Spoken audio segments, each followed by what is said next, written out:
ဒီနေ့သာသနာတော်နှစ်2562ခုကောဇာတက္ကရာ1389ခုနေုံလဆန်း4ရက်2019ခုနှစ်5လပိုင်း29ရက်တနင်္လာနေ့ညချမ်းခါကာလမှာရန်ကုန်တိုင်းဒေသကြီးရန်ကုန်မြို့မရန်ကုန်မြို့နယ်8မိုင်မစိုးရိမ်ရွှေကျင်တိုက်တဲ့တွင်မှာဆင်ကျင်းပကြတဲ့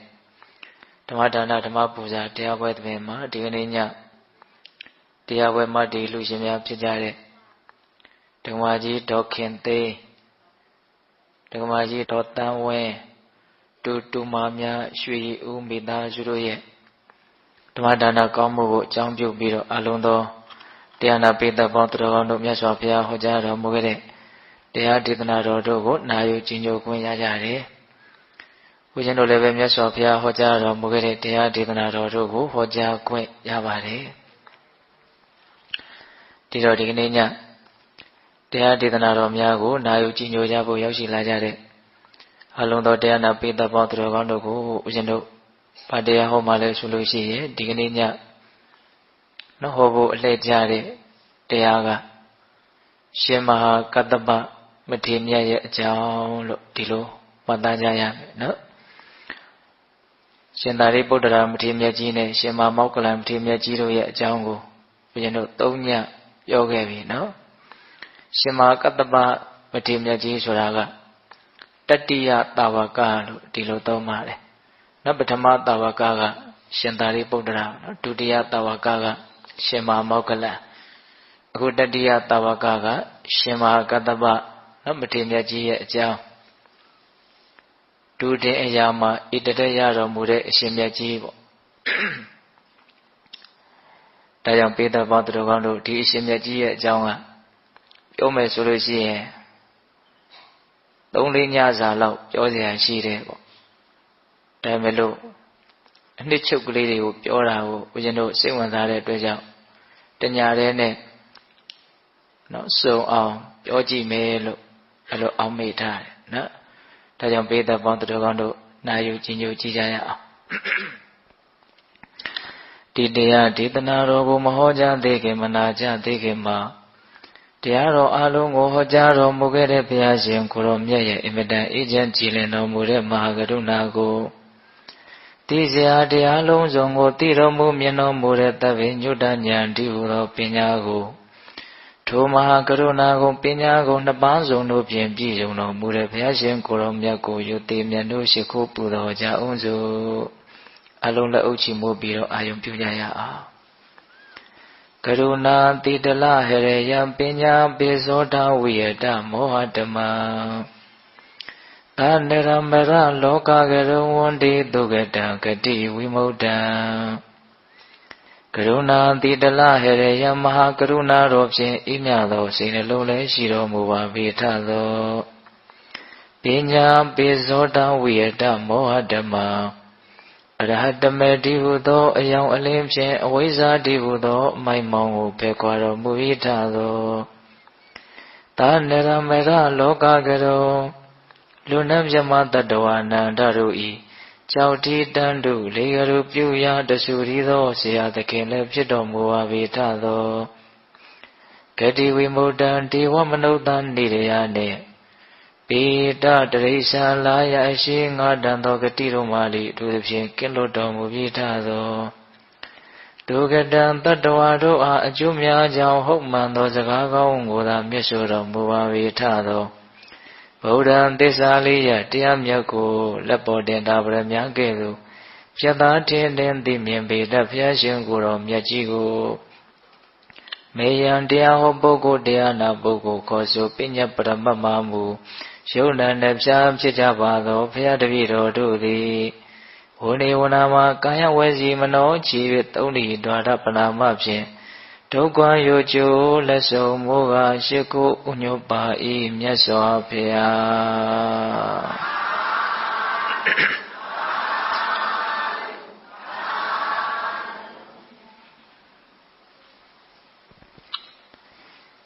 ရှင်မဟာကတ္တပအထေမြတ်ကြီးရဲ့အကြောင်းကို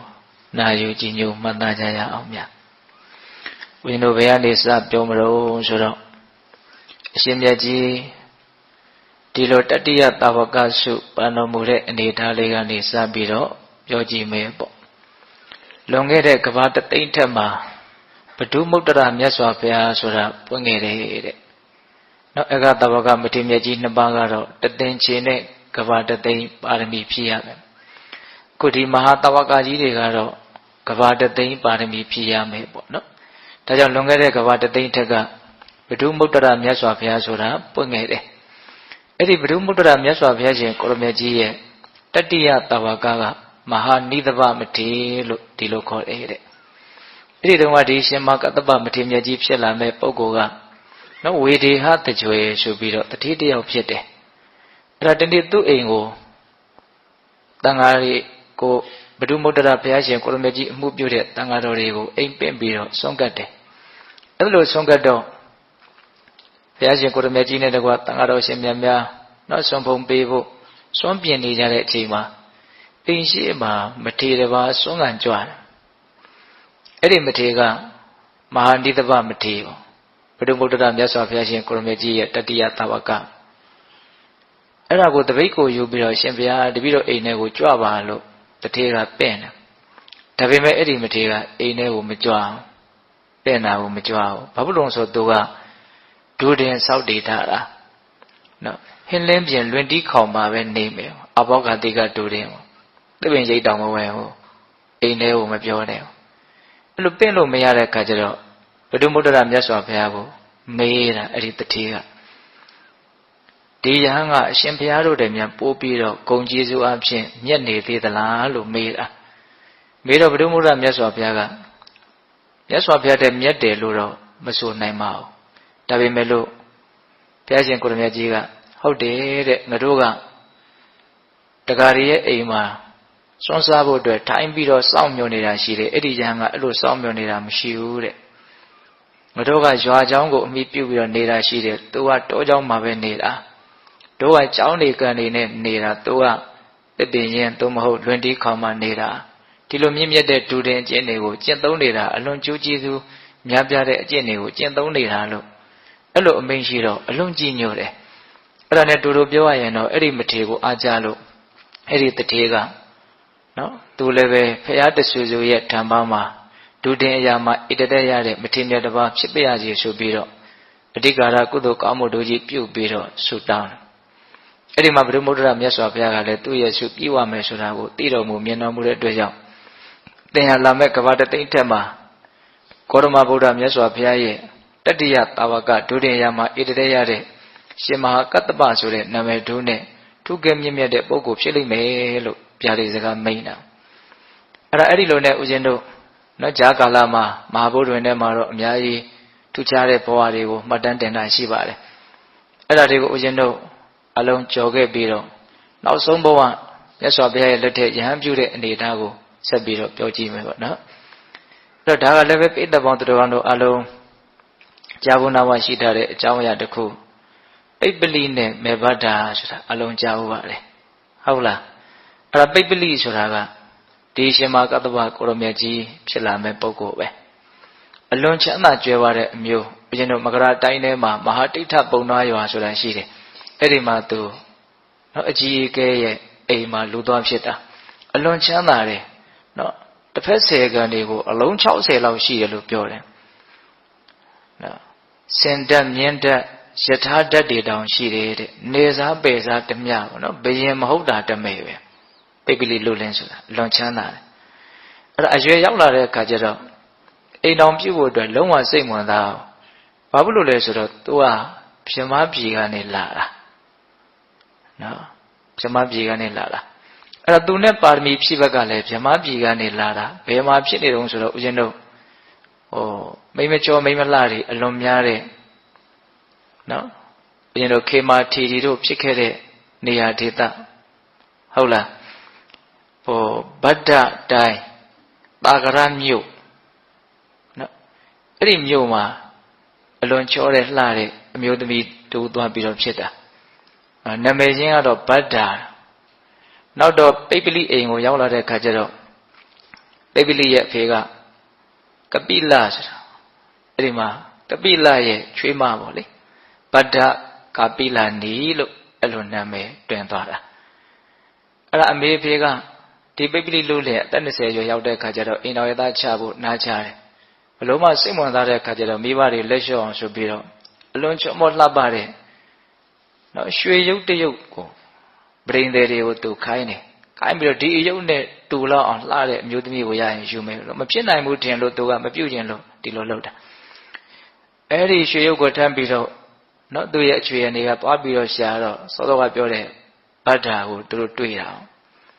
တွေ့တဲ့အခါကျတော့သူတို့တောင်းရတဲ့အခါကျတော့အလုံးသဘောတူတယ်အမျိုးနွယ်အဖြစ်စီတဲ့ဥစ္စာအဖြစ်တူမျှတယ်ဆိုပြီးတော့ဒါပေမဲ့လို့အဲ့ဒီပိပလိရောမေဗဒ္ဓါရောအိမ်အောင်ပြုတ်ရမယ်အနေထားကိုသိတဲ့အခါကျတော့လျှို့ဝှက်တဝန်လွှာပေးကြတယ်တဲ့မင်းငါ့ကိုမယူနဲ့ငါ့ကိုယူလို့ရှိရင်မင်းတစ်ချိန်ရောက်ရင်ဒုက္ခရောက်မယ်ဘာလို့ဆိုတော့ငါကမိဘတွေတေးပြီးဆိုရင်ယဟန်ပြုတ်မှာဒါကြောင့်မင်းငါ့ကိုမယူနဲ့အဲ့ဒီလိုတဝန်လွှာရေးပြီးတော့ပို့တာဟိုဘက်ကအမျိုးသမီးကလည်းအဲ့ဒီတိုင်းတဝန်လွှာရေးပြီးတော့ပို့တာတိုက်ဆိုင်ပေါ့အဲ့ဒီတဝန်လွှာနှစ်ခုကိုယူလာတဲ့လူကလည်းလမ်းမှာတိုက်ဆိုင်တွေ့ကြတယ်လို့ဆိုတယ်ဘယ်ကလာတဲ့တုန်းဘယ်သူတုန်းမေးလိုက်တဲ့အခါကျတော့အကြောင်းသိတော့စာတွေကိုဖွင့်ဖောက်ပြီးတော့ဖတ်ကြည့်ကြတာ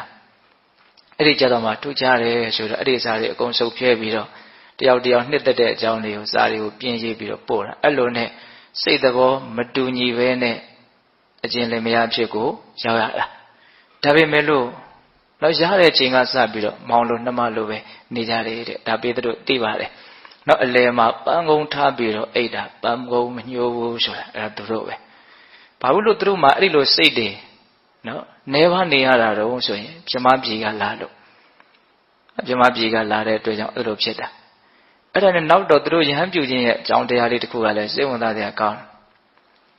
အခါတစ်ပါးမှာလေတော်ကိုသွားပြီးတော့အလုပ်တွေကိုကြီးကြပ်တယ်ပိပိလိလူလင်ကအဲ့လိုလေထွန်တဲ့အခါကျတော့နော်ဒီထုံငယ်ကြားလေးတွေမှာပိုးကောင်လေးတွေရှိတာတခါလေအဲ့ဒီဇရက်တွေကြီးတွေကအဲ့ဒါကိုထိုးကြစိတ်ကြတာရှိတယ်တော့လေထုံလို့ရှိရင်တခါလေလင်းပြူရွှဲငှက်လေးတွေပါလေဆိုရင်နွားရဲ့ပိုးပေါ်တောင်တက်နာပြီးတော့လိုက်တော်တာတွေရှိတယ်အဲ့ဒါကိုမြင်တဲ့အခါကျတော့ဒီအကုသိုလ်ဟာဘု து ထီကိုဘု து စီကိုရောက်လာမှာတော့နော်အခိုင်းအစီတွေကိုမေးတဲ့အခါကျတော့ဒါအရှင်းရဲ့လေကိုထွန်တာဆိုတော့အရှင်းစီကိုပဲဒီအကုသိုလ်ကရောက်လာမှာဟာတော်တော်ထိတ်လန့်သွားတယ်သူအဲ့ဒါနဲ့မဖြစ်ချေဘူးငါကတော့ဒီရှိသမျှစည်းစိမ်ကိုစွန့်ပြီးတော့ရဟန်းပဲပြုတ်တော့မယ်ဒီမျိုးစေ့ကငိုတဲ့ကလည်းပါပြီးသားပါဒါကအနိကတွန်အားပါနော်အဲ့ဒီနေ့မှာပဲတိုက်ဆိုင်ပရဂဗိလာနေကလည်းပဲအိမ်မှာနှမ်းအိုးထဲမှာရှိတဲ့နှမ်းတွေကိုနေပူလှမ်းတာအဲ့တော့နှမ်းထဲမှာနှမ်းတွေမှာပိုးကောင်တွေကရှိတယ်အဲ့ဒီပိုးကောင်တွေကငှက်တွေကစားကြတာတွေ့ပြန်တယ်တွေ့တော့ဒါပစုတိကိုရောက်မှာတော့ဒီအာကုသိုလ်ကဒါရှင်မတို့ပစ္စည်းပဲရှင်မတို့ဒီရောက်မှာပေါ့အဲ့တော့သူဘလို့စဉ်းစားတော့ဆိုတော့အဝတ်ပိုင်းစားလေး 4-5 တောင်လောက်ရှိလို့ရှိရင်ငါခန္ဓာကိုယ်လုံအောင်ဝတ်လို့ရတယ်နော်အစာပြေုံလောက်တော့ဘိုက်ဝယုံလောက်တော့ဘယ်နာသွားစားရတယ်နော်ဒီစည်းစိမ်တွေအတွက်ဘာလို့ငါဒီအကုသိုလ်ကအကုသိုလ်တွေကိုအဖြစ်ခံမလဲအောင်ငါဒီနေ့ပဲဒီရှိတဲ့စည်းစိမ်ကိုစွန့်ပြီးတော့ငါရဟန်းပြုမယ်လို့သူကလည်းအဲ့လိုစဉ်းစားတယ်အဲ့ဒါနဲ့ပိပိလိလို့လည်းလေတော့ပြန်လာတဲ့အခါမှာနော်ပါရဂဗိလာနေကိုခေါ်ပြီးတော့ရှိသမျှစည်းစိမ်တွေကိုမင်းကိုအနှင်းပါတယ်ငါကတော့ရဟန်းပြုတော့မယ်ကျွန်တော်မျိုးမကလည်းအဲ့ဒါကိုပဲစောင့်နေတာတဲ့ဒါကြောင့်မို့လို့အတူတူပဲရဟန်းပြုကြမယ်ဆိုပြီးတော့တို့ပြောကြပါတော့ရှိသမျှစည်းစိမ်အကုန်လုံးကိုစွန့်ခဲ့ပြီးတော့မြတ်စွာဘုရားကိုရည်မှန်းပြီးတော့ရဟန်းပြုကြတာဟုတ်လား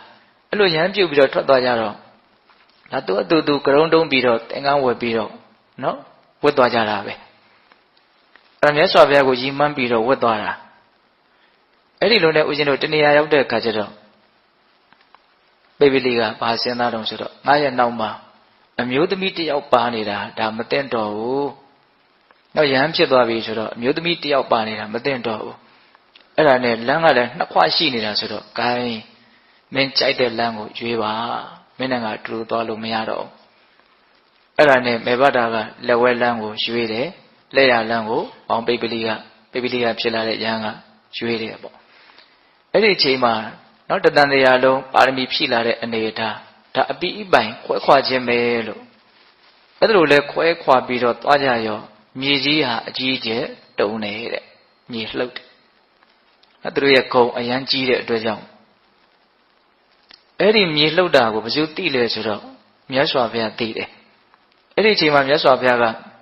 နောက်တဝါပဲဆိုပြီးကြတာရှိသေးတယ်ဝိလုံဝန်ကျောင်းမှာပဲရှိနေသေးတယ်ပိမိတာမင်းကြီးလှူထားတဲ့ဝိလုံဝန်ကျောင်းမှာပဲရှိသေးတယ်နောက်ဆွေတော်မျိုးတော်ဒီကိုမြတ်စွာဘုရားမကြောက်ရသေးဘူးဘုရားဖြစ်ပြီးကြတာပဲဆင်ញင်လိုက်တဲ့အခါကျတော့ဘာကြောင့်မြေလှုပ်တာတော့ဆိုတော့တတိယတာဝကဖြစ်မဲ့နောက်ပိပိလိလွတ်လေငါ့ကိုယဉ်မှန်းပြီးတော့ရဟန်းပြုလာတယ်ငါထွက်ပြီးတော့ကြိုမယ်တဲ့အဲမြတ်စွာဘုရားတော့ထွက်ကြိုပါနော်သူ့ရဲ့ဂုဏ်ကျေးဇူးသူ့ရဲ့နော်မြင့်မြတ်မှုဟာဘယ်လောက်ကြီးမားလဲဆိုတာ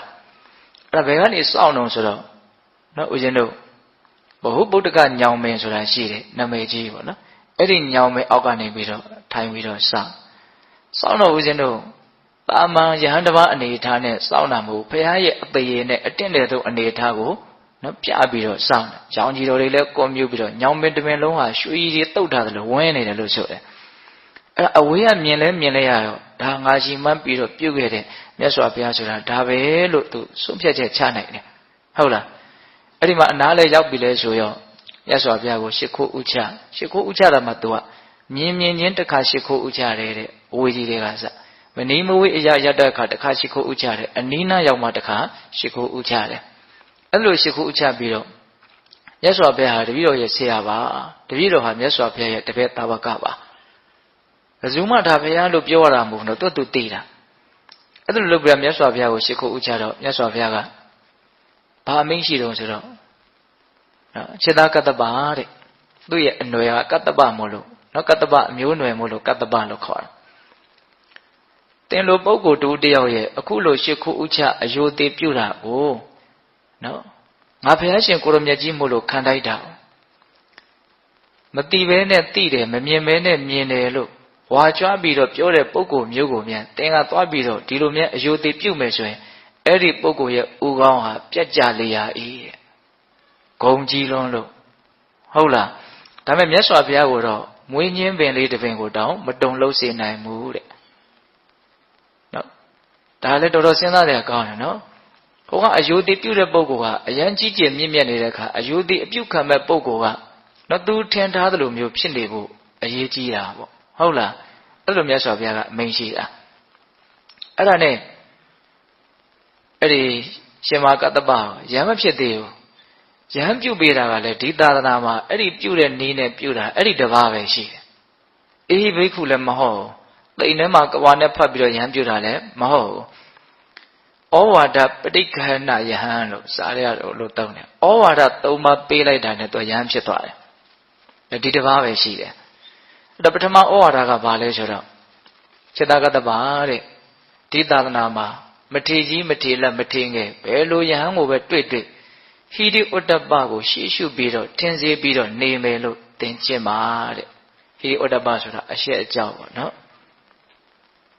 ဘလို့ယဟန်ကိုပဲတွေ့အရှက်အကြောက်အာကြီးစွာနဲ့ချင်းကပ်ပါအောင်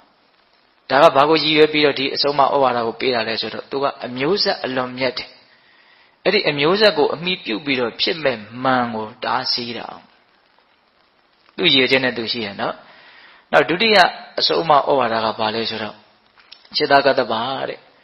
ဒီသူတော်ကောင်းတရားကုသိုလ်ကောင်းမှုနဲ့ဆက်တဲ့တရားကိုအခက်ခတ်သိငါဟာနာမယ်ကောင်းကောင်းမွန်မွန်နာယူမယ်ရိုးရိုးသေးသေးနာယူမယ်လို့သင်အဲ့ဒါလို့ကျင့်ပါတဲ့တရားဆိုလို့ရှိရင်ဘယ်တရားကိုပဲဖြစ်ဖြစ်ကုသိုလ်နဲ့ဆက်တဲ့ဒီသူတော်ကောင်းတရားကိုပေါ့နော်နာယူမယ်ကောင်းကောင်းနာမယ်ရိုးရိုးသေးသေးနာမယ်အဲ့လိုစိတ်နဲ့သင်နာယူမယ်လို့ကျင့်ပါတယ်ဒါကဘာအတွက်ဒီအဆုံးအမဩဝါဒကိုပေးရတာတော့နော်သူကအလွန်ဘုဒ္ဓတကြွယ်ဝတဲ့ပုဂ္ဂိုလ်အဲ့ဒီအကြအမြင်ဘုဒ္ဓများတာကိုအကြောင်းပြုပြီးတော့ဖြစ်ပေါ်လာမဲ့မာမနာကိုကာကွယ်တားဆီးတာဟုတ်လားအဆုံးအမဩဝါဒနှစ်ချက်ရှိပြီနော်နောက်တတိယအဆုံးအမဩဝါဒကဘာလဲဆိုတော့ဒုက္ခဝေဒနာနဲ့ဆက်ရှက်နေတဲ့ကာယကတတတိကိုအမြဲတမ်းမကင်းမကွာငါကျင့်သုံးမယ်ဆိုတဲ့စိတ်နဲ့နေပါတဲ့ကာယကတတတိရဲ့အကြောင်းကိုဦးဇင်းတို့အများကြီးပြောဖို့ပါတယ်မိမိရဲ့ဒီရုပ်ပိုင်းဆိုင်ရာနော်ယူဘက်ခန္ဓာကြီးတိဆောက်ထားတဲ့အနေအထားမှန်တွေကိုမှန်မှန်ကန်ကန်တတိနဲ့စဉ်းစားဆင်ခြင်ပြီးတော့နေတာကိုကာယကတတတိလို့ပြောတယ်ဝင်သက်ထွက်သက်ဝင်နေတာထွက်နေတာရှိတယ်ဒါလေးကိုလွတ်လွတ်လပ်လပ်အစွဲလန်းကင်းကင်းနဲ့ဒီလေဝင်တွေထွက်နေတာကိုတယောက်ယောက်ကတယောက်ကိုကြည့်တယ်လို့မျိုးကြည့်ပြီးတော့သတိထားနေမယ်ဆိုရင်ခံစားချက်တစ်မျိုးရှိတယ်ဒီဝင်လေထွက်လေဝင်လေထွက်နေတာကိုသတိထား အဲ့ဒါကာယကတ္တသတိပဲအဲ့ဒီကာယကတ္တသတိမှာဒုက္ခရှိတယ်ဟုတ်လား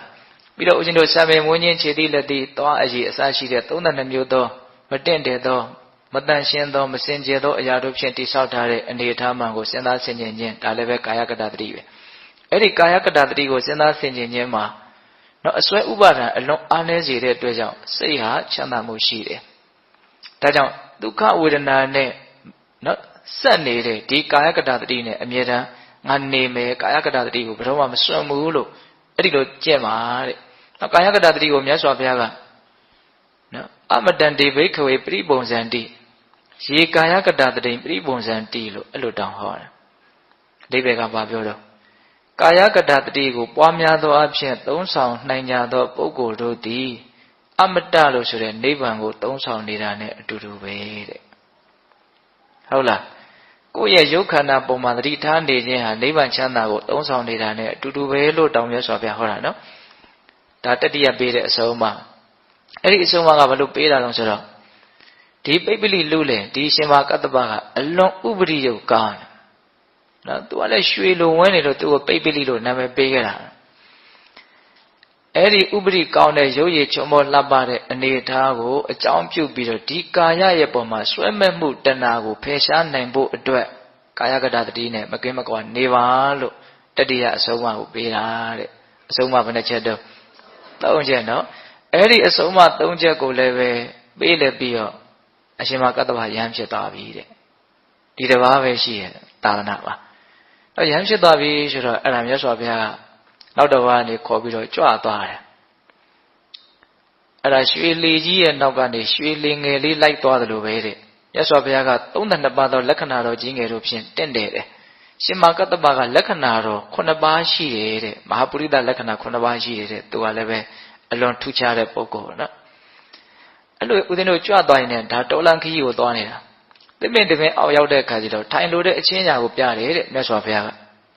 အဲ့တော့ရှင်မကတ္တဗကသူ့မှာပါတဲ့နှစ်ထပ်သင်္ကန်းကြီးကိုခောက်ပြီးတော့ခင်းပေးတယ်မြတ်စွာဘုရားဒီပုံမှာသတင်းသုံးမှာဒါတပည့်တော်တို့အရှိသဖြင့်အကျိုးကျေးဇူးများမှာပါဖေဟာမြတ်စွာဘုရားသတင်းသုံးပြီးတော့မြတ်စွာဘုရားကအဲ့ဒီသင်္ကန်းကိုလက်နဲ့ကိုင်ကြည့်တယ်တဲ့ကိုင်ကြည့်ပြီးတော့จิตကတ္တဗ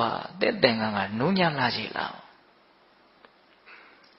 အဲ့လိုမင်းရှိတဲ့အခါကျတော့အော်မြတ်စွာဘုရားကဒီသင်္ကန်းကိုအလိုရှိတော်မူတယ်နဲ့တူတယ်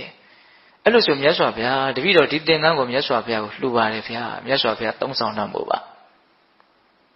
အဲ့တော့မြတ်စွာဘုရားကအလှမခံဘူးလို့မရှိဘူးနော်ဘာမင်းရှိတော့ဆိုတော့จิตကအဲ့လိုဆိုရင်ဘာဝတ်မလဲတဲ့တပည့်တော်ကမြတ်စွာဘုရားရဲ့သင်္ကန်းကြီးကိုရခြင်းတပည့်ရလို့ရှိရင်တပည့်တော်အဲ့ဒီသင်္ကန်းကြီးကိုဝတ်ပါမယ်တဲ့အဲ့တော့မြတ်စွာဘုရားကသင်္ကန်းချင်းလဲလို့တဲ့အတွက်ကြောင့်အဲ့ဒါလိုသင်္ကန်းကိုချီးမွမ်းတာအလကားချီးမွမ်းတာမဟုတ်သင်္ကန်းချင်းလဲမှာအဲ့ဒါဒီတစ်ပါးပဲရှိတယ်ဘယ်ဘုရားမှအဲ့လိုလုပ်ဖူးတာလည်းမရှိဘူးတဲ့ဟုတ်လားဘာဖြစ်လို့သင်္ကန်းချင်းလဲကျင်တာတော့မြတ်စွာဘုရားရဲ့ကိုယ်စားချီးမြှောက်ခြင်းလို့မြတ်စွာဘုရားနဲ့ထပ်တူထားခြင်းလို့နော်ရှင်သာရိပုတ္တရာရှင်မောက္ကလံကိုတော့အဲ့လိုမထားဘူးဘာဖြစ်လို့ထပ်တူထားခြင်းတာတော့မြတ်စွာဘုရားနဲ့ထပ်တူထားဖို့အတွက်ရှင်သာရိပုတ္တရာရှင်မောက္ကလံဉာဏ်အကြီးဆုံးတကူအကြီးဆုံးမထေရမြတ်ကြီးတွေရှိတယ်ရှိလာလိမ့်မယ်ဘာဖြစ်လို့မထားတာတော့မြတ်စွာဘုရားစဉ်းစားတယ်တဲ့သာရိပုတ္တရာတို့မောက္ကလံတို့ဟာငါအရှင်ပြိဋိဘံစံကြမှာခုဒီရှင်မာကတ္တဗကအသက်120ရှိမှာငါနောက်မှပြိဋိဘံစံမှာအဲ့လိုဆိုလို့ရှိရင်ငါပြိဋိဘံစံပြီးတဲ့နောက်မှာဒီအဆုံးအမဓမ္မဝိနည်းသာသနာကိုသူဟာဆက်ပြီးတော့မတိမ်ကိုမပျောက်ပြက်အောင်စောင့်ရှောက်လိမ့်မယ်သံဃာယနာတင်လိမ့်မယ်အဲ့ဒီလောက်ထိသာသနာရဲ့ကောင်းကျိုးကိုအထွတ်အထိပ်ဆောင်ရွက်မဲ့ပုဂ္ဂိုလ်ဖြစ်တယ်အဲ့ဒါသူ့ကိုကြံတဲ့ယဟန်တွေကအထင်မသေးစေဖို့အတွက်မြတ်စွာဘုရားကတောင်သူ့ရဲ့ကိုယ်စားထားပြီးတော့သင်္ကန်းချင်းလဲပြီးတော့ကိုင်းခဲ့တာဆိုယဟန်တွေရဲ့သူ့ရဲ့အပေါ်မှာလေးစားမှုနော်ဒီအရှိန်အဝါကိုရကျင်လို့မြတ်စွာဘုရားသင်္ကန်းချင်းလဲတာဒါကြောင့်သင်္ကန်းကိုသုံးတတ်တာအလကားသုံးတတ်တာမဟုတ်ဘူးတကယ်အလိုရှိလို့သုံးတတ်တာဘာလို့လဲလဲကျင်လို့အလိုရှိတာအဲ့ဒါသင်္ကန်းချင်းလဲတာအဲ့သင်္ကန်းချင်းလဲလိုက်ရောမြေကြီးလဲတုံမြန်တယ်တဲ့ဒီရှင်မာကတ္တဗနဲ့ပတ်သက်ပြီးတော့မြေကြီးကတော့ခဏခဏလှုပ်နေတာကိုတွေ့ရတယ်သူ့ရဲ့အထင်ကြီးဂုံတွေကအလွန်ကြီးမားတာဟုတ်လားအဲ့လိုနဲ့ရှင်မာကတ္တဗကိုရောမြတ်ကြီးဟာယဟန်ဖြစ်ပြီးတော့သူအဓိကကျင့်ကြံကြုတ်ကိုအထုတ်တာကဘာလဲဆိုတော့ဒုတင်73မှပဲအလွန်အလိုနေတယ်အလွန်ရောင်ရဲတယ် စိတ်ငြိမ်ရမှာပဲနေတယ်ဟုတ်လားအပေါင်းအဖော်နဲ့မွေးလျော်တယ်ဆိုတာမရှိသလောက်ပဲအလွန်လဲလုံလဝရိယကြီးတယ်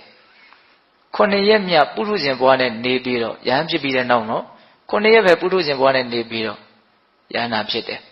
ငါမြတ်စွာဘုရားသင်္ကန်းကြီးကိုရထားတာပဲလို့အဲ့လိုမှန်ဝင်တဲ့သဘောလည်းမရှိဘူးအဲ့ဒါကျင့်ကြံကြိုးကိုအထုတ်ပြီးတော့ယဟန္တာဖြစ်တယ်တဲ့ဒါရှင်မကတ္တဗယဟန္တာဖြစ်သွားတဲ့အကြောင်းအဲ့ဒီမှာရှင်မကတ္တဗနဲ့ပတ်သက်ပြီးတော့ဦးဇင်းတို့ပြောစရာတွေကအရင်များတယ်အစက2 ရက်ခွဲပြီးတော့ဦးဇင်းကပြောမလို့ဒါမဲ့လို့ရှင်အနန္ဒာအကြောင်းကလည်း2 ရက်ခွဲပြီးတော့ပြောရမှာအဲ့တော့ဒီမှာရက်က6 ရက်ဆိုတော့တူတူတန်တန်ဖြစ်နေမှာဆိုတော့ရှင်မကတ္တဗအကြောင်းကိုတရက်တည်းနဲ့ပြီးပြအောင်ပြောမယ်ဆိုပြီးတော့အဲ့ဒါဒီနေ့တရားတော့နည်းနည်းတော့ရှည်ရင်ရှည်လိမ့်မယ်နော်အဲ့တော့ရှင်မကတ္တဗရဲ့ထူးခြားတဲ့အကြောင်းအရာကဘာလဲဆိုတော့အဲ့ဒီဒူတင်ဆောင်းပြီးတော့အလိုနေတဲ့ရောင်ရဲတဲ့ကိစ္စချိုးကြံချွေတာခေါင်းမာတဲ့ဂုံပေါ့နော်အဲ့ရှင်မကတ္တဗရဲ့ဂုံနောက်ဦးဇင်းတို့ထူးခြားတာတစ်ခုကဆင်းရဲသားတွေကိုအလွန်မှတနာကျင်တာတော်မူတယ်နော်အဲ့ဒီကိစ္စကလည်းပဲဒီသာသနာမှာအလွန်ထင်ရှားတယ်စွန့်ကံပြီဆိုရင်တထေးတရွေတွေအိမ်မသွားဘူးတဲ့နော်အရန်ဆင်းရဲတဲ့အိမ်တွေကိုသူချီးမြှောက်ခြင်းဘုရင်တို့និရောဓသမပတ်ဝင်ပြီးကာလကိုလောင်းရလှူရမယ်ပေးရကမ်းရမယ်ဆိုလို့ရှိရင်အဲ့ဒီပုဂ္ဂိုလ်ကချက်ချင်းအကျိုးကျေးဇူးကိုရနိုင်တယ်ဒါကြောင့်ဘေးတို့ကြားဥပါတယ်လေတော်ထဲမှာပေါက်ပေါက်ပွင့်လွန်နေတဲ့လေဆောင်အမျိုးသမီးလေးတွေသွားပြီးတော့အလှခံတာပေါက်ပေါက်ပွင့်အလှခံတာပေါက်ပေါက်ပွင့်လေးလှူပြီးတော့အဲ့ဒီမျိုးသမီးလေးကမွေးကြိုက်လို့ဆုံးတာလေပြီးတော့တာဝရိန္ဒနတ်ပြည်ရောက်တယ်လာစာနတ်သမီးဆိုတော့ကျေးဇူးတင်လွန်းလို့ဒီအရှင်မြတ်ကြီးရဲ့ကျေးဇူးကြောင့်ငါဒီလိုဖြစ်ရတာဆိုပြီးတော့အရှင်မြတ်ကြီးရဲ့ကြောင်းသင်္ကန်းကိုလာပြီးတော့ရေတွေထဲတယ်ဒီမျက်စိလေးတွေမနဲ့မလင်းခင်ဘယ်သူလှုပ်ထားမှမသိဘူးဒီကြောင်းလုံးတန့်ရှင်းတယ်နောက်တော့ရှင်မြတ်ကြီးကတိတဲ့အခါကျတော့နတ်သမီးကိုနောက်ဒါမျိုးလာမလုပ်လဲနဲ့နှင်ထုတ်တယ်ဟာရှင်ဗျာတဲ့ရှင်ဗျာရဲ့ကျေးဇူးကြောင့်တပည့်တော်ဒီလိုဖြစ်ရတာဒါကြောင့်ကုသိုလ်ကောင်းမှုတွေကိုမြတ်နိုးသောအဖြစ်ဒီတော့ဆက်ပြီးတော့လုပ်ပြရစီငါလက်မခံနိုင်ဘူးတဲ့နောက်ကာလမှာစမ်းကြယ်တဲ့ရက်တောင်ကိုကင်ပြီးတော့တရားဟောကြတဲ့ဓမ္မကတိကတွေကရှင်မဟာကတ္တပကြီးဟာနတ်သမီးတယောက်ရဲ့နော်ဝေယဝစ္စလှုပ်တာကိုခံယူသွားတယ်လို့ငါတရားနဲ့ထည့်ပြီးတော့ဟောမခံနိုင်ဘူးတဲ့အဲ့လိုတောင်ပြောတာနော်ဟုတ်လားအဲ့ဒီမှာအဲ့ဒီနတ်သမီးကရှင်ဘုရားတပည့်တော်မသွားပြရစီနဲ့လှုပ်ပြရစီဆိုတော့အရှင်မြတ်ကြီးကလက်ဖြောက်တီးတယ်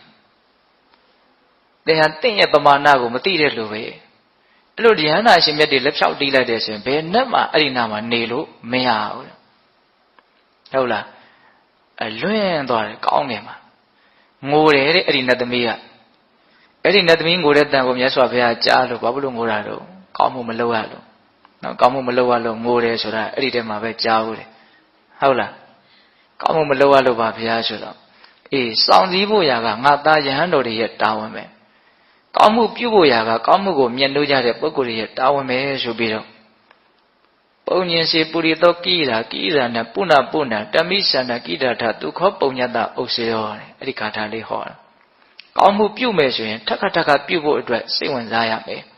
ကောင်းမှုကိုထက်ခါထက်ခါပြုလို့ကောင်းမှုတွေကအစုအပုံကြီးလို့ဖြစ်လာပြီဆိုရင်ဒုက္ခပုံညတဥစ္စေရောကောင်းမှုအစုအပုံရှိတဲ့ပုဂ္ဂိုလ်ကအဲ့ဒါချမ်းသာတော့တာပဲလို့အဲ့လိုဟောတာအဲ့ဒီဂါထာလဲနာပြီးအဲ့ဒီနတ်သမီးတောတာပန်ဖြစ်တယ်ဒါရှင်မကတ္တဗကိုရမြတ်ကြီးရဲ့ကျေးဇူးပေါ့နောက်ပိဋကကြားဘူးတာပိဋကတို့ကြားဘူးတာတခုရှိအောင်မယ်နောက်တရားမင်းနဲ့သူဇာနမိဘုရားတို့ဆင်းရဲသားဟန်ဆောင်ပြီးတော့ရှင်မကတ္တဗကိုဆွမ်းလာလောင်းကြတာကြားဘူးတယ်မဟုတ်လားနော်ရှင်မကတ္တဗကထူးခြားစမ်းကြယ်တာတွေအများကြီးရှိတယ်တခါဆိုလို့ရှိရင်ကုဋ္ဌနုနာယောဂဆွဲကပ်နေတဲ့တခါကြီးတယောက်ကဆွမ်းလောင်းတာအဲ့ဒါလက်ကလေးကအနာပေါက်ပြီးတော့ပြက်လို့ပြက်ချင်လေးဖြစ်နေတာဆွမ်းလောင်းရင်းနဲ့အဲ့ဒီလက်ကလေးကတိုက်တိုက်ဆိုင်ဆိုင်တပိတ်ထဲပြက်ပြီးတော့ကြားရစ်တယ်တဲ့ကဲနော်နုနာယောဂဆွဲနေတဲ့လက်ကသွေးတွေပြည်တွေနဲ့ပြက်ကြားရစ်တယ်တဲ့တပိတ်ထဲကိုအဲ့ဒါကိုအရှင်မြတ်ကအဲ့ဒီလူမြင်းနေတုန်းမှာပဲအဲ့ဒီလက်ပြက်ကလေးကိုဖဲပြီးတော့ဆွမ်းစားသွားတယ်တဲ့သူ့ကိုလည်းပဲပီတိဖြစ်စေခြင်းတယ်ဒါကယဟနာရှင်မြတ်တွေမှသာလည်းဖြစ်နိုင်တာပေါ့နော်တာတိကုံတော့လက်ပြက်နဲ့ဆွမ်းတဲ့ကိုအတူတူထားနိုင်တာလက်ပြက်ကိုတော့မစားဘူးပေါ့ဒါပေမဲ့ဖဲပြီးတော့စားယွန်ရှာတယ်ဆိုတာမရှိဘူး ဟုတ်လားဒါကြောင့်မို့လို့တရားမင်းနဲ့သူစားတို့ကလာပြီးတော့ဆွမ်းလောင်းကြတာအဲ့လိုလောင်းတာကဘယ်လိုလောင်းလို့ရတာတော့နတ်သမီးတွေကစားလာပြီးတော့လောင်းကြသေးတယ်နတ်သမီးပုံစံနေနဲ့နော်တောက်ပြောင်နေနဲ့ဆိုတော့ဘယ်ဟိုကဆွမ်းကိုလက်မခံတင်းတို့မှာကောင်းမှုတွေပြည့်စုံနေတာနော်ဆင်းရဲသားတွေကိုပဲငါသွားမယ်ဆိုနောက်တော့တရားမင်းကအဲ့ဒီနတ်သမီးတွေဆွမ်းလောင်းလို့မရခဲ့ဘူးဆိုတာသိတော့ဘလို့အမိန့်ရှိတော့မထေရမြတ်ကြီးကဆင်းရဲတဲ့လူတွေလောင်းလူတာဟိုမှာခံယူမယ်လို့ပြောတယ်အေးအဲ့လိုဆိုရင်ဟုတ်ပြီဆိုပြီးတော့ရကန်းရက်နေတဲ့အဖိုးကြီးဖွားကြီးဟန်ဆောင်တရားမင်းနဲ့သူစားနဲ့မထေရမြတ်ကြီးကမစင်ကျင်တဲ့အခါကျတော့ဘယ်သိမလို့အိမ်ရှိရက်ဒါတရားမင်းကလည်းတရုပ်ပါတယ်နော်အဖွားကြီးဘာများလောင်းစရာရှိတော့ရှိအောင်မလားမသိဘူးရှာဟန်ပွေဟန်ဆောင်ပြီးတော့ယူလာကြတာတမထေရမြတ်ကြီးကတပိတ်ပေးလိုက်တယ်ပေးလိုက်ရောလောင်းထည့်လိုက်တာတိုင်းပြည်တစ်ခုလုံးကိုအဲ့ဒီအနက်နေလွှမ်းသွားတယ်တဲ့နတ်သုဒ္ဓတွေထည့်တာအဲ့ဒီတော့မှဒါဘယ်သူလဲလို့ဆင်ခြင်တဲ့အခါကျတော့တရားမင်းမှန်သိတဲ့အခါကျတော့မထေရမြတ်ကြီးကတရားမင်းနဲ့သင်ဟာဆင်းရဲသူဆင်းရဲသားရဲ့ပစ္စည်းဥစ္စာတွေကိုဘာလို့လူယူတာလဲတဲ့အဲ့လိုပြောတာနော်အဲ့တော့တရားမင်းကဘာပြန်လျှောက်တော့ဆိုအရှင်ဘုရားတဲ့တပည့်တော်လည်းဆင်းရဲသားပါဘုရားတဲ့တရားဖြစ်ပြီးတော့ဘယ်နဲ့ကြောင့်ဆင်းရဲသားလို့ပြောရတော့တပည့်တော်ကသာသနာ့ဘအခါကာလမှာကုသိုလ်ပြုပြီးတော့ဖြစ်ရတဲ့တရားမင်းမှာတဲ့တပည့်တော်ရဲ့အနီးဝန်းကျင်မှာသုလရထတို့မဟာရထတို့ဆိုတဲ့နတ်သားတွေရှိတယ်အဲ့ဒီနတ်သားတွေကသာသနာတွင်မှာကုသိုလ်ပြုပြီးတော့ဖြစ်လာတဲ့နတ်သားတွေသူတို့ရဲ့အရှိန်အဝါတွေကအယောင်အဝါတွေကတပည့်တော်ရဲ့အယောင်အဝါကိုလွှမ်းမိုးနိုင်နေတဲ့ဒါကြောင့်သူတို့များလမ်းသွားပြီဆိုတပည့်တော်အိမ်ရှိကိုဗိမ္မာန်ရှိကိုမထွက်ရဘူးဗိမ္မာန်နဲ့ဝင်ပုန်းနေရတယ်တဲ့ဒါကြောင့်တပည့်တော်တော့ဆင်းရဲတဲ့လူရှိမလားတဲ့အဲ့ဒါနဲ့ရှင်ဘုရားအဲ့လိုဆိုရင်ရှင်ဘုရားကသဘောမတူဘူးဆိုရင်တပည့်တော်လှူတဲ့ကုသိုလ်ဟာကုသိုလ်မရဘူးလားကုသိုလ်ရပါတယ်ကိုယ်စေတနာပေါ့နော်အဲ့ဒီမှာတရားမင်းလဲဝမ်းမြောက်ဝမ်းသာငါရဲ့မြင့်မြတ်တဲ့ဒါနကောင်းမှုဟာရှင်မကတ္တပကိုရမြတ်ကြီးရဲ့ထံမှာတီးပြီးဆိုဥရန်ကျူးပြီးတော့ပြန်သွားတာအဲ့ဒီတက်ကလည်းသူ့ရဲ့အယောင်ဝါတွေကပူပြီးတော့ထွက်လာတယ်ဒါရှင်မကတ္တပကိုရမြတ်ကြီးရဲ့နော်ရှင်ရသားတွေရဲ့အပေါ်မှာအလွန်တရာမှနော်ကရုဏာကြီးတော်မူတဲ့အနေအထားလေးကိုပြောပြတာဆက်ပြီးတော့ဦးဇင်းတို့ပြောချင်တာကနိဒာနဝကတန်ယုတ်ပါဠိတော်ထဲမှာကတ္တပတန်ယုတ်ဆိုပြီးတော့ရှင်မကတ္တပကိုရမြတ်ကြီးကိုမြတ်စွာဘုရားဟောခဲ့တဲ့ရှင်မကတ္တပကိုရမြတ်ကြီးကပြန်ပြီးတော့လျှောက်ထားခဲ့တဲ့ရှင်မကတ္တပကိုရမြတ်ကြီးရဲ့ထူးခြားတဲ့အတွေ့အကြုံတွေအများကြီးအဲ့ဒီထဲမှာမှတ်တမ်းတင်ထားတာရှိတယ်အကုန်လုံးပြောဖို့တော့အချိန်မရဘူးပေါ့နော်ပြောတဲ့အခါမှာလည်းပဲအကုန်လုံးလုံးစစ်ပတ်စစ်ရေလည်းပတ်လည်းရေတော်လည်းပဲပြောနိုင်မယ်မဟုတ်ဘူးဒါပေမဲ့ဘယ်လိုစိတ်ထားရှိတယ်နော်ဘာကိုရည်ရွယ်ပြီးတော့ပြောနေတယ်ဆိုတာလေးကိုတော့ပုံပေါ်အောင်ဦးဇင်းကပြောကြည့်ခြင်းတယ်ဒါပထမပြောရင်တဲ့သုတ်တန်ကဘာလဲဆိုတော့စန္တုပမသုတ်တန်ဒီသုတ်တန်ကလည်းနာမည်တော့ကြီးပါတယ်နော်လနဲ့ဥပမာပေးပြီးတော့ဟောတဲ့သုတ်တန်ဒါမြတ်စွာဘုရားကစောစောဆိုခဲ့တဲ့အတိုင်းရှင်မကတ္တပကိုကိုရောနဲ့ဓာန်တူထားတော်မူတယ်ထတ်တူထားတော်မူတယ်ဟုတ်လားအခုဒီထဲမှာလည်းပဲအဲ့လိုဓာန်တူထားပြီးတော့ဟောတာလေအများကြီးရှိတယ်ဒီသုတ်တံမှာတော့ဗာပြောထားတော့ဆိုတော့ယဟန်တို့တဲ့လနဲ့တူအောင်ကျင့်ကြရမယ်လဟာကောင်းကင်မှာနေတယ်မော့ကြည့်တယ်အလွန်လှတယ်အလွန်အေးချမ်းတယ်ဒါပေမဲ့လဟာဘယ်သူနဲ့မှထိစပ်နေတယ်လို့မရှိဘူးယဟန်တို့တဲ့တရားဓမ္မတွေကိုဆက်ဆံတဲ့အခါမှာဘယ်လိုဆက်ဆံတဲ့တော့နော်ရေတွန်းဟောင်းကြီးကိုငုံကြည့်တယ်လို့မျိုးနော်တောင်ပေါ်တက်တဲ့အခါမှာကြောက်ကဘာပြက်ကြီးကိုငုံကြည့်တယ်လို့မျိုးမြစ်ကမ်းပါးလေးရောက်တဲ့အခါမှာမြစ်ထဲကိုကြည့်တဲ့အခါမှာငုံကြည့်တဲ့အခါမှာဘလို့ငုံကြည့်တယ်လဲအယံတရိကြီးကြီးထားပြီးတော့ဟုတ်လားခလှမ်းလှမ်းလေးကနေမြင်ရရင်ပြီးရောတိတ်ပြီးတော့နိနိကက်ကကြီးလို့မရအောင်ဟုတ်တယ်မဟုတ်လားအဲ့ဒီလိုမျိုးစိတ်ထားနဲ့တရားဓမ္မတွေကိုဆက်ဆံရမယ်လို့မြတ်စွာဘုရားအမိန့်ရှိတယ်အဲ့လိုအမိန့်ရှိပြီးတော့ဗာဆက်မိန့်ရှိတော့ယဟန်တို့တဲ့ဘယ်လိုယဟန်ကတရားဓမ္မတွေကိုဆက်ဆံခြင်းကထိုက်တယ်လေမြတ်စွာဘုရားဟောတော်မူပါဆိုတော့မြတ်စွာဘုရားကကောင်းငင်ကိုလက်ကလေးရမ်းပြတယ်တဲ့နော်လေထဲကိုလက်ကလေးရမ်းပြလိုက်တယ်ဒီလက်ကဘာနဲ့ထိနေတာရှိလဲဘာနဲ့မှထိနေတာမရှိဘူးဘာကိုမှမဆွဲလန်းရဘူးဝစုကိုမှမဆွဲလန်းရဘူးဆိုတဲ့သဘောပြောတာခက်စိမ့်စိမ့်ပဲနေရမယ်လို့ပြောတာ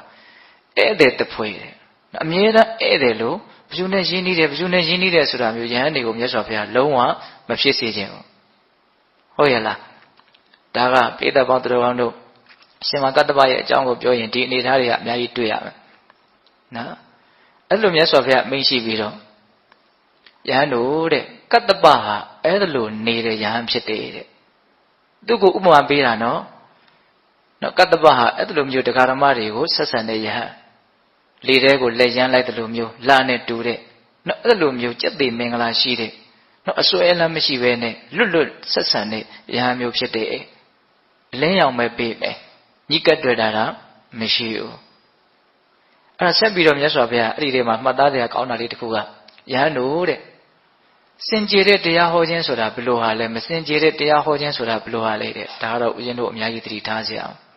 နော်မစင်ကြယ်တဲ့တရားဟောခြင်းဆိုတာဘယ်လိုဟာမျိုးကိုပြောတာလဲစင်ကြယ်တဲ့တရားဟောခြင်းမျိုးဆိုတာဘယ်လိုဟာမျိုးကိုပြောတာလဲ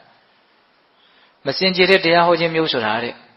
ငါတရားကိုနာပြီးတော့ဒီလူတွေကငါ့ကိုကြည်ညိုပြီးတော့ကြည်ညိုတဲ့အတိုင်းအပြုအမူတွေပြုကြမယ်ဆိုရင်သိကောင်းမှာပဲဆိုတဲ့စိတ်နဲ့ဟောရင်အဲ့ဒါမစင်ကြယ်သောတရားဟောခြင်းနဲ့ဟုတ်လားငါဟောတဲ့တရားကိုနာကြပါစေနာပြီးတော့ငါ့ကိုကြည်ညိုကြပါစေကြည်ညိုပြီးရင်ကြည်ညိုတဲ့အချင်းရာကိုပြကြပါစေကြည်ညိုတဲ့အချင်းရာကိုပြတယ်ဆိုတာဘာပြောတာလဲလေးလေးစားစားတန်ဖိုးထားပြီးတော့လှူကြတန်းကြတာကိုကြည်ညိုတဲ့အချင်းရာပြတယ်လို့ပြောတာအဲ့ဒီလိုစိတ်နဲ့တရားဟောမယ်ဆိုရင်ဒါပါလေမစင်ကြယ်တဲ့တရားဟောခြင်းနဲ့စင်ကြယ်တဲ့တရားဟောခြင်းဆိုတာဘယ်လိုတော့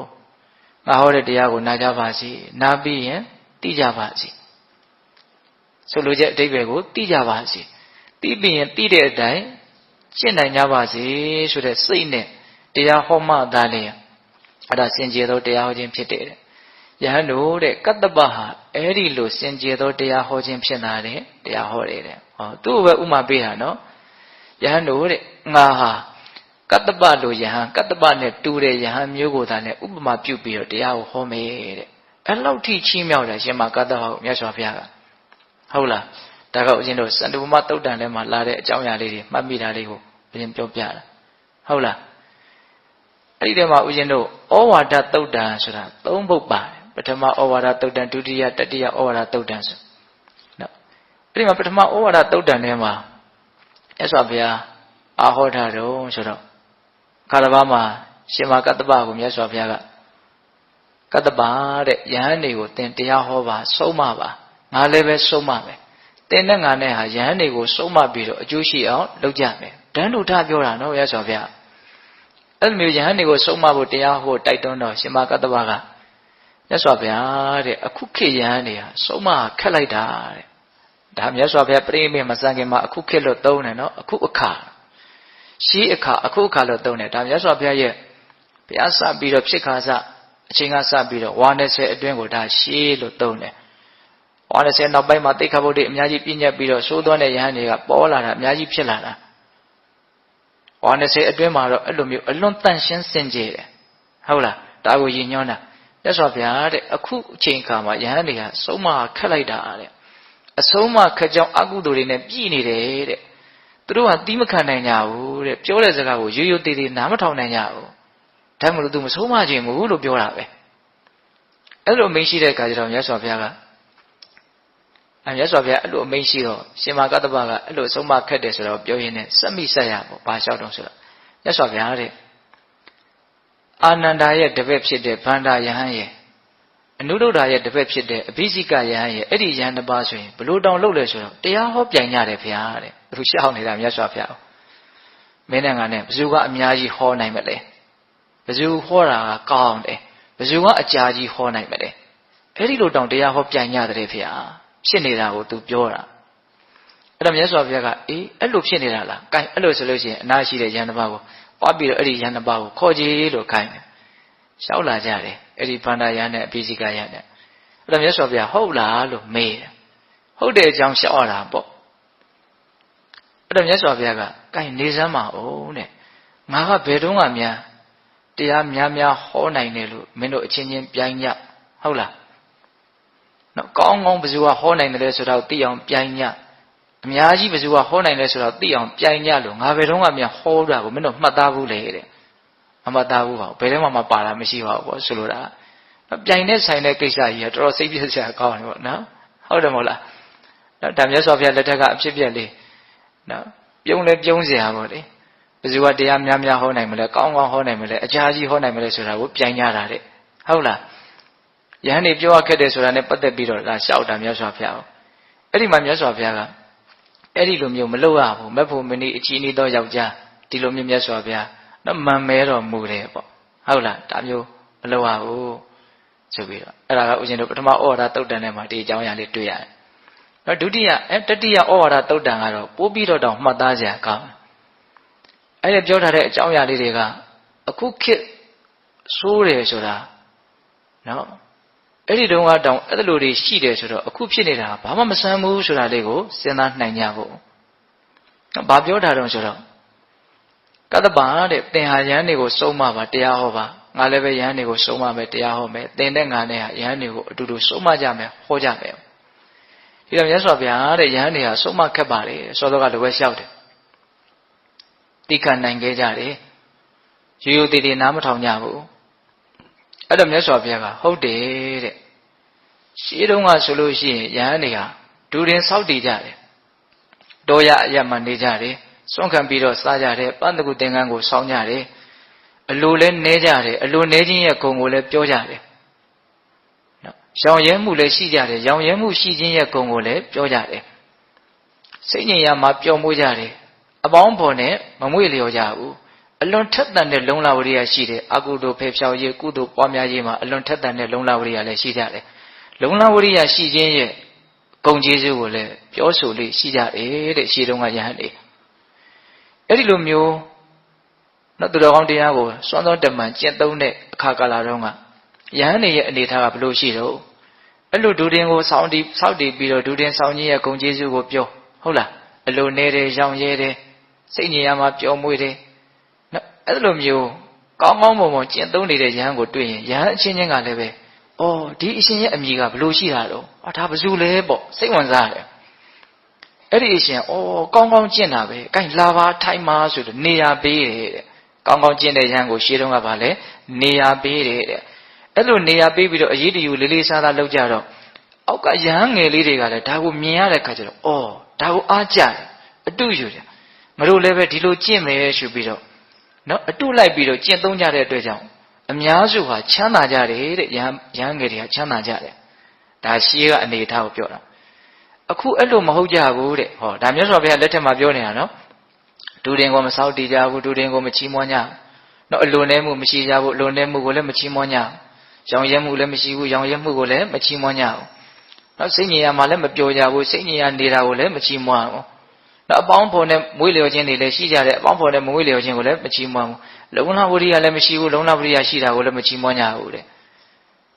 အခုအဲ့လိုဖြစ်နေတယ်တဲ့ဟောအခုဘာတွေကိုနေရာပေးကြတော့ဘာတွေကိုလေးစားနေကြတော့ဘာစီကိုတန်ဖိုးထားနေကြတော့ဆိုတော့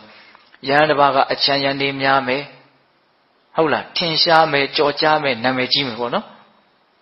်အဲ့လိုထင်ရှားကြော်ကြားပြီးတော့အချွေရံနေနဲ့စွမ်းသင်္ကန်းကြောင်းစေးဆိုတဲ့ပစ္စည်းလေးပါလက်လာပါတွေအလျံပဲပေါ်နေမယ်ဆိုရင်တော့ဟာဒီပုဂ္ဂိုလ်ဟာဘယ်သူလဲနာမည်မေးမယ်ပေါ့နော်ဒါဘယ်သူလဲဒါပဲဆရာတော်လဲပေါ့နော်အခုခေတ်စကားနဲ့ပြောမယ်ဆိုလို့ရှိရင်တော့ဟုတ်လားနာမည်ကြီးမယ်ထင်ရှားမယ်ကြော်ကြားမယ်ဆိုရင်တော့ဒါပဲဆရာတော်တို့နော်နာမည်တွေမေးပြီးတော့အော်ကောင်းလိုက်တာ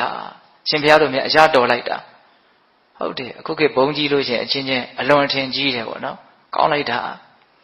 နေရာပေးတယ်တဲ့ကြွပါလာပါထိုင်ပါဆိုတော့နေရာပေးတယ်တဲ့ဘယ်လိုလူတွေကိုနေရာပေးတာတော့ထင်ရှားတဲ့ကြောကြားတဲ့အချမ်းရံတွေများတဲ့လက်လာပါတွေများတဲ့ယဟန်ကိုနေရာပေးတယ်တဲ့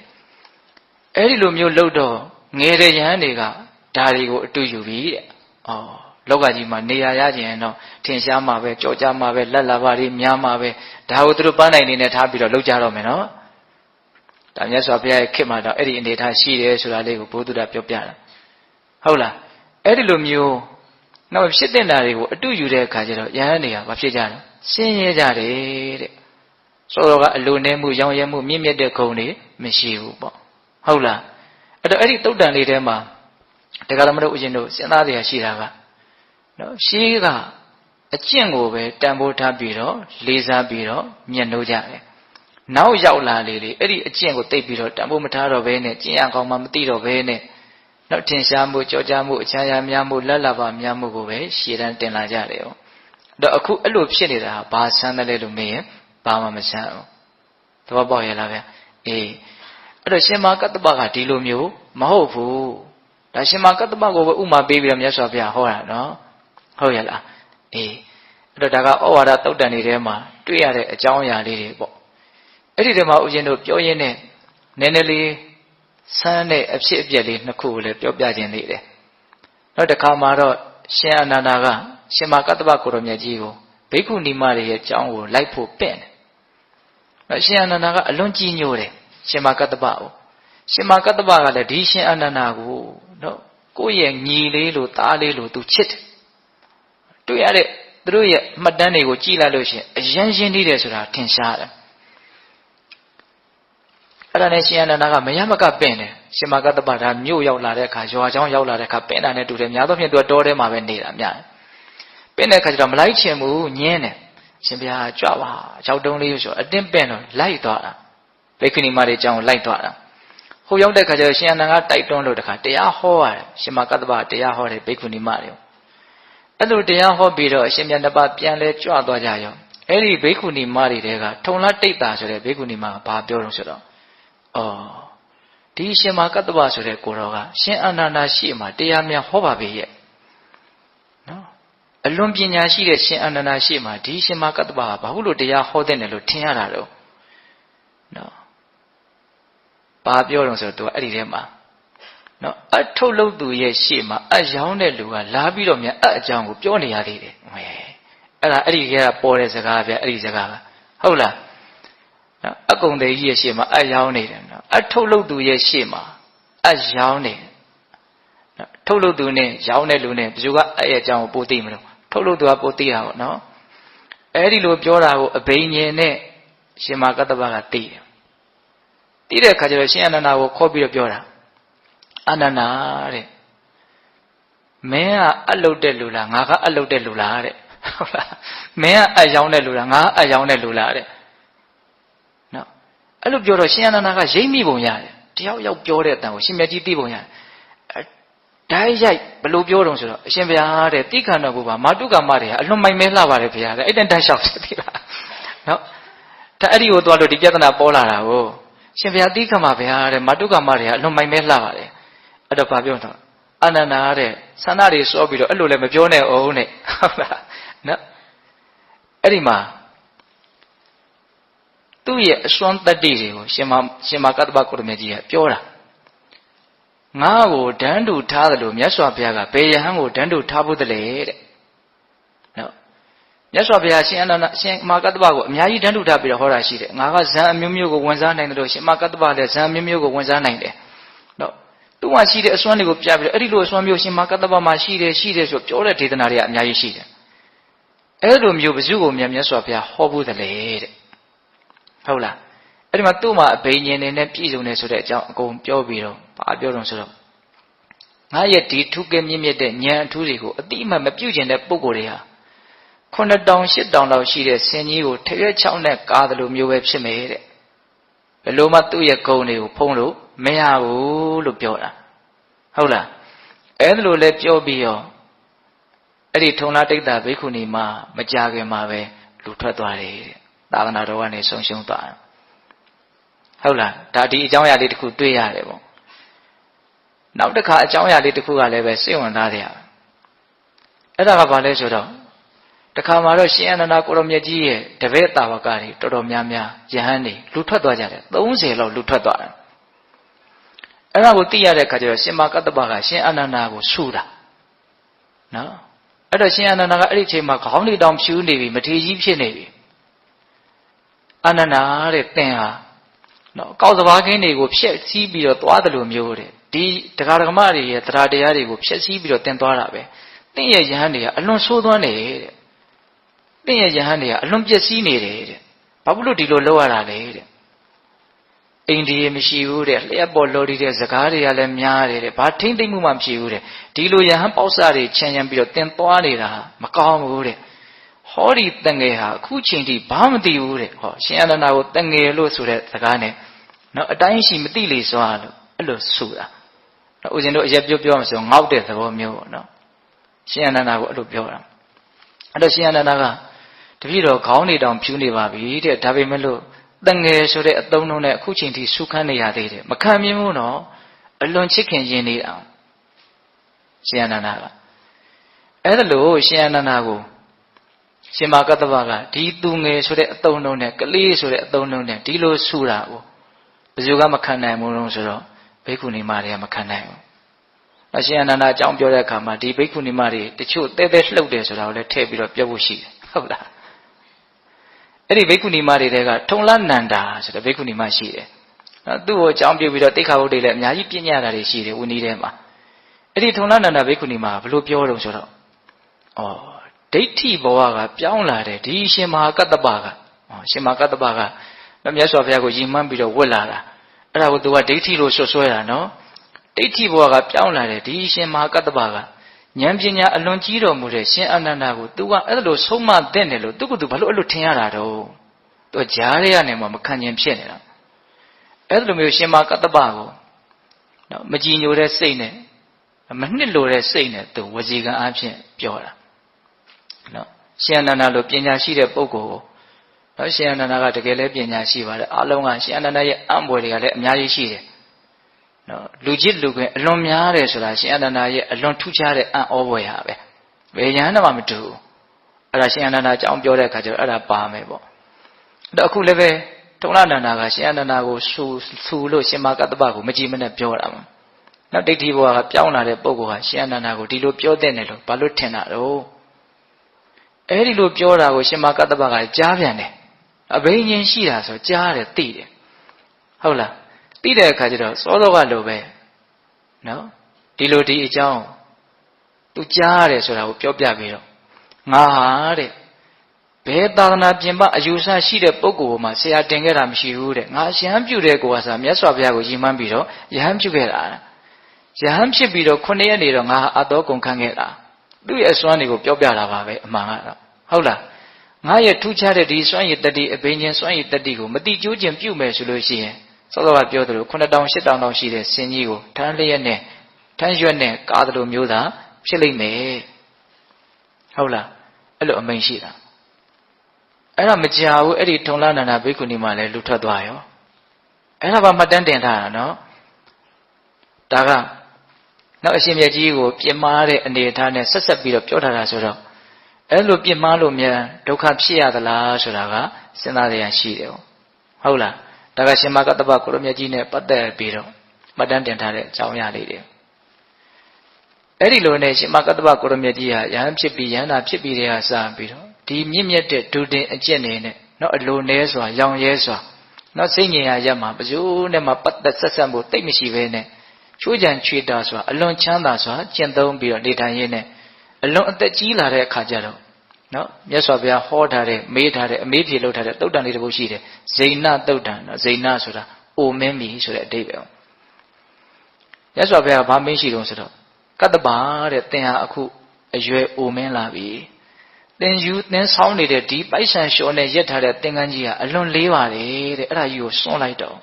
ဒကာရမတွေလှူတဲ့သင်္ကန်းကိုဝတ်ပါဆုံးခံပြီးတော့ကြီးစားမနေတော့နဲ့နော်ဖိမှန်ကပြုတ်ထားတဲ့ဆွန့်ကတ်တို့လည်းဆွန့်ကတ်တွေကိုလိုက်ပြီးတော့ပုံပေးပါ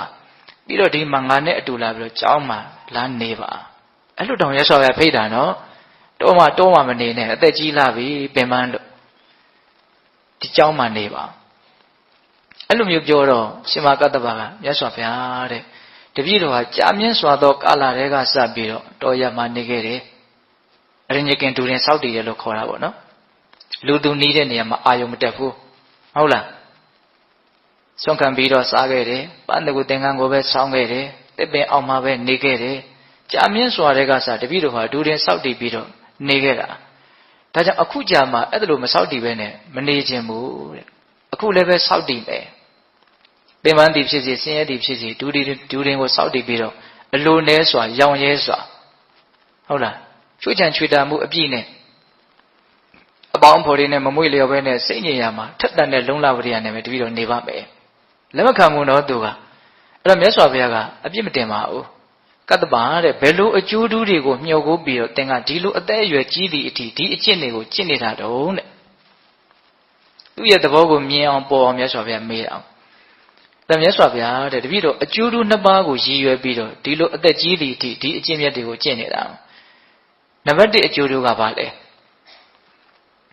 မျက်မှောက်ဘဝမှာတပည့်တော်ချမ်းချမ်းသာသာနေနိုင်ဖို့အတွက်ပဲတဲ့လူသားမနေနဲ့ထင်လို့ရှိရင်အဲ့လိုနေရတာဆင်းရဲလိမ့်မယ်လို့ထင်တရားရှိတယ်ဒါပေမဲ့တကယ်ကအဲ့လိုမဟုတ်လားအဲ့လိုနေရတာပို့ပြီးတော့ချမ်းသာတယ်တဲ့နော်တော့ရလောက်တဲ့နေရာမှာနေရင်လူတွေကြားထဲမှာနေရတာလေချမ်းသာလူတွေကြားထဲမှာနေရတယ်ဆိုတာများသောအားဖြင့်ကိုကနေခြင်းလွန်းလို့အဲ့ဒီနေခြင်းတဲ့လောဘကြီးရှိလို့သာဆင်းရဲမှမသိတာကောင်းတယ်လို့ထင်နေတာဟုတ်လားလောဘတက္ကရာမရှိတဲ့ပုဂ္ဂိုလ်အတွက်အားမှမရှိတဲ့နေရတဲ့နေရာပို့ပြီးတော့နာယီပါယီမရှိဘူးလားရှိတာပေါ့ဟုတ်လားအဲ့ဒါသူပြောတာအဲ့ဒါနော်နံပါတ်1အကျိုးတို့ကဘာလဲအခုလောလောဆယ်ကိုပဲချမ်းချမ်းသာသာတပည့်တော်နေနိုင်ဖို့တဲ့နောက်အလုံးနဲ့မဆက်ဆံမဲနဲ့နေရတာကိုဆိုချမ်းသာတယ်ဟုတ်လားနောက်ဒုတိယအကျိုးတို့ကဘာလဲနောင်လာနောက်သားတွေဒီကောင်းမွန်တဲ့အလေးအထကိုအတုယူပြီးတော့ကျင့်သုံးနိုင်ဖို့ဒိဋ္ဌာနုကတိပေါ့နော်အဲ့လိုအတုယူပြီးတော့ကျင့်သုံးကြမယ်ဆိုရင်အဲ့ဒီယဟန်တွေကဘာဖြစ်ကြမလဲချမ်းသာကြမယ်ပေါ့အဲ့ကိုယ်လည်းပဲအခုလောလောဆယ်ချမ်းချမ်းသာသာနေနိုင်ဖို့နောင်လာနောက်သားတွေလည်းဒီကောင်းမြတ်တဲ့အလေးအကျင့်ကိုအတုယူပြီးတော့ချမ်းသာနိုင်ကြဖို့ဆိုတဲ့ဒီအကျိုးတို့နှစ်ပါးကိုမျှော်ကိုးပြီးတော့အသက်ကြီးရင်ပဲမလို့တပည့်တော်ဒီတူတွေနဲ့နေမှာပါတဲ့အဲ့အသက်ထက်ဆုံးနေသွားတာသိလားအသက်ထက်ဆုံးနေသွားတာမစွန့်ဘူးဒီနေ့မှာဦးဇင်းတို့ကျမ်းစာတွေထဲမှာရှင်မမောကလန်ကိုရမကြီးပြိဋိဘံဆံကတိတ်ပြီးတော့မထင်ရှားဘူးဦးဇင်းတော့တနေ့ကုန်ရှားကြည့်တယ်မတွေ့ရဘူးတော့ထင်ထင်ရှားရှားပြထားတာမတွေ့ရအောင်နော်မဟာဗုဒ္ဓံကျမ်းထဲမှာလည်းမတွေ့ရအောင်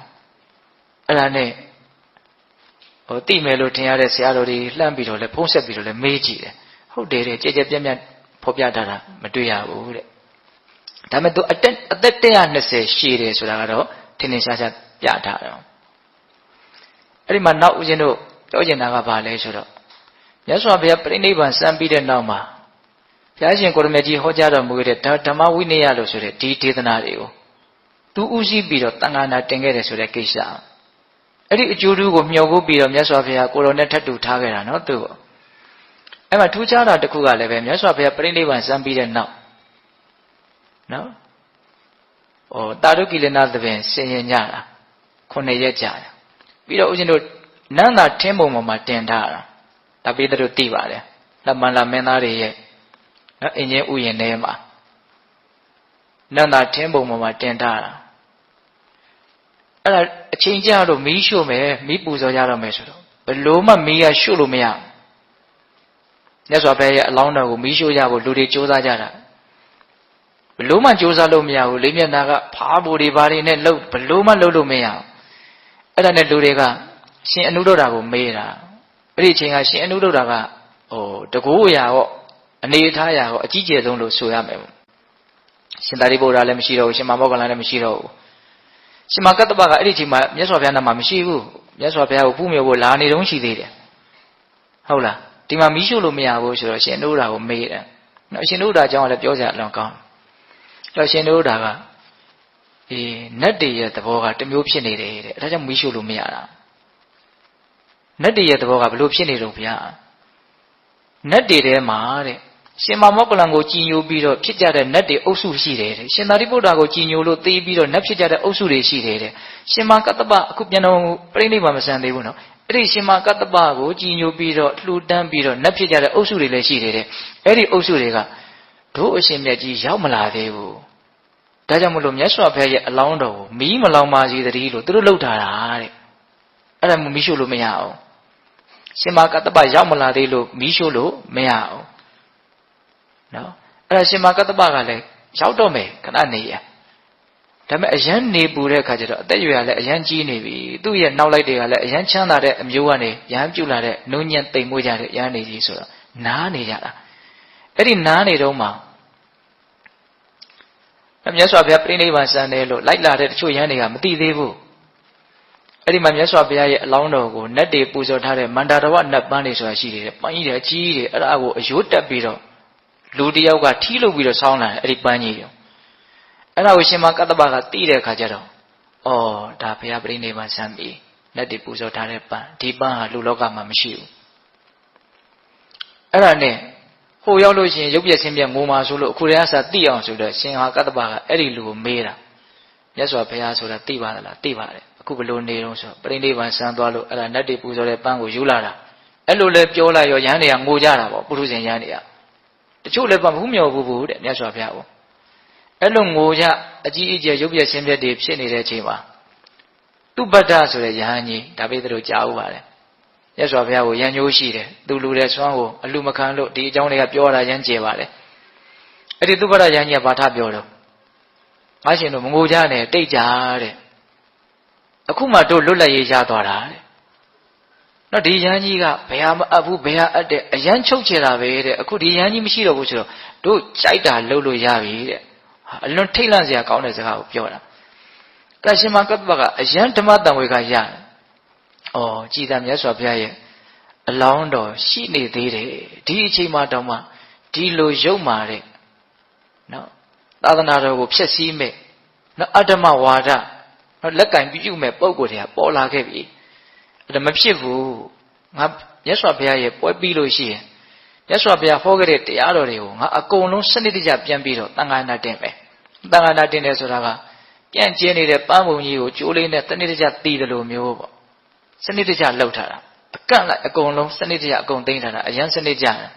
်သုတ်တန်ဆိုအရှိတစ်မျိုးအလတ်တစ်မျိုးအတိုးတစ်မျိုးဝိနည်းဝိနည်းတစ်မျိုးသုတ်တန်ကသုတ်တန်တစ်မျိုးပြီးဓမ္မကပြီးဓမ္မတစ်မျိုးဒါအကျဉ်းမြင့်လေးပြောပြတာသံဃာယနာဆိုတာညီတူစွာရွတ်ဆိုခြင်းလို့အဓိပ္ပာယ်ရတယ်နောက်ယဟန်နေညီညာရွတ်ကြတာအတီးပြုတ်ထားတာစနစ်တကျလှုပ်တယ်အဲ့ဒါရှင်မကတ္တဗရဲ့ကျေးဇူးအဲ့တော့မြတ်စွာဘုရားပြိဋိဘံစံပြီးပြီလို့ကြားရတော့ငိုကြရိုကြရတဲ့အဲ့လိုနဲ့မြတ်စွာဘုရားဒီကိုနော်ရှိရကိုအလောင်းတော်ရှိရကိုရောက်သွားတယ်။ဟိုရောက်တဲ့အခါကျတော့မြတ်စွာဘုရားရဲ့ခြေတော်ကိုဖူးမြော်ခြင်းတယ်။အဲ့ဒီတော့မြတ်စွာဘုရားရဲ့ရုပ်အလောင်းတော်ကနော်ဂွမ်းနေနဲ့အထက်ထက်ပတ်ထားအောင်ဆိုအဝိသ္တနဲ့ပတ်ဂွမ်းနေနဲ့အထက်ထက်ပတ်ပြီးတော့ပတ်ထားတာအကုန်လုံးအဲ့ဒါကိုရွှေခွက်ထဲမှာထည့်ပြီးတော့စီတွေလောင်းပြီးတော့ရွှေခွက်တစ်ခွက်နဲ့အုပ်ထားတာဟုတ်လား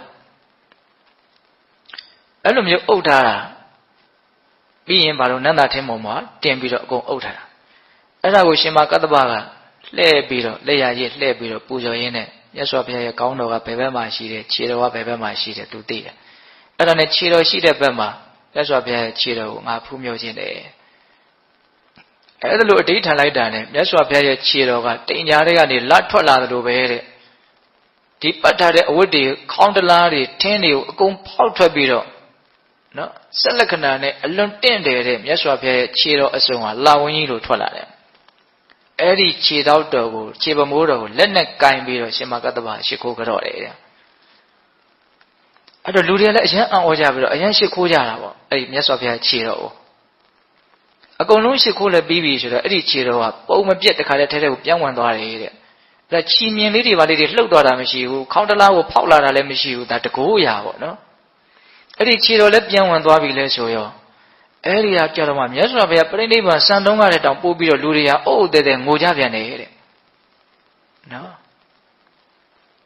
အဲ့ဒီလိုအကုန်လုံးနော်ရှ िख ိုးပူဇော်ပြီးတဲ့နောက်မှာခြေတော်လည်းပြန်ဝင်သွားတယ်ဘယ်သူမှမီးမရှို့ရပဲနဲ့တခါတည်းမီးရထားပြီးတော့လောင်ဒီစုံမီးလောင်နေဆိုတာအဲ့ဒါနတ်တည်းရဲ့အစွမ်းကြောင့်လောင်သွားတာတဲ့အံ့ဩစရာကောင်းတာကအပေါ်ဆုံးကပတ်ထားတဲ့အဝတ်နဲ့မြတ်စွာဘုရားခန္ဓာကိုယ်နဲ့ထိပြီးတော့ပတ်ထားတဲ့အဝတ်အဲ့ဒီအဝတ်တစ်ကလေးနှစ်ခုမီးမလောင်ဘူးတဲ့ခလဲကောင်ကစီဆွတ်ထားတဲ့ဂွမ်းတွေပါလေအကုန်လောင်သွားတာနော်တတ်တော်ရှိတဲ့မြတ်စွာဘုရားမျာ